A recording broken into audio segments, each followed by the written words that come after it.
How do you get a house ready to sell? Do you gut the kitchen? No. Do you gut the bathrooms? No. Do you replace the heater? Not necessarily. I'm going to break down the 5 things you do not want to ignore unless you want to lose money on your sale. So the first thing you do not want to ignore is what we call lighting and staging. Now, that doesn't mean you run out and get all new furniture and make it look like a model home. You just want to make sure there's plenty of light, as much natural light as possible, and arrange the furniture so that it highlights the room that it's in and creates a good flow.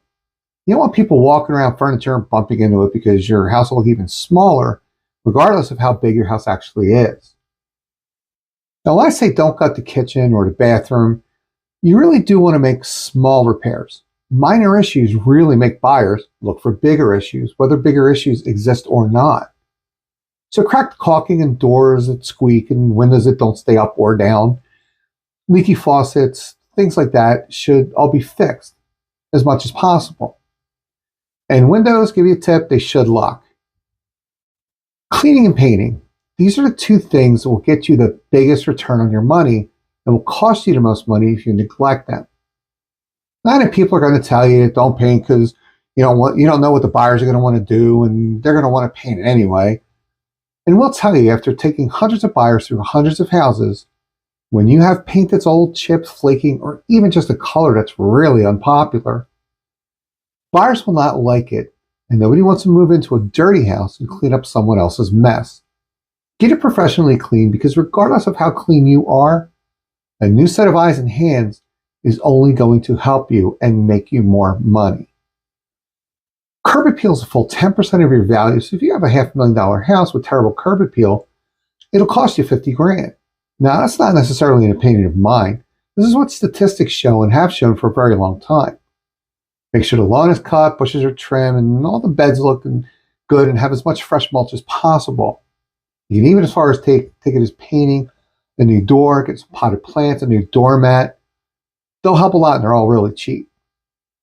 And along the lines of cleaning and painting are what we call depersonalizing and decluttering. You want to make your house look open and spacious. Too many things in view will distract people from getting a good feeling while walking in your house. Knickknacks, collectibles, a velvet Elvis. I don't even know if there's any of those around anymore. But those are things that should be kept to a minimum. Or a velvet Elvis, maybe not at all. Even if buyers are coming in to look at your house and they're going to put up their own stuff, they will never feel like it's their house with too much of your things in there. This is not the time for pride. This is the time to sell your house for the highest dollar possible. Many realtors will come out and tell you to fix this, fix that, and even your friends will say, oh yeah, you better get a new this and you better get a new that, or you're going to lose money. Well, that's not necessarily true. In fact, there are many things that you can do that you will not get your money out of, let alone make a profit. Putting in a new kitchen, for example, will only net you 54% of your money back, and they're very expensive. It'll make the realtor's job a whole lot easier, but according to things like Inc. Magazine, Money Watch, Market Watch, and other places, 54% is the biggest return you can expect out of your kitchen. Now, getting a house ready to sell can be made simple. Look below this video for a link to a free checklist on getting a house ready for sale. This will help you get the most money possible. And if you have any questions, always feel free to reach out. This is Bill Eaves, Associate Broker, eXp Realty. And again, thank you for watching. He's a realtor. There is a difference somehow.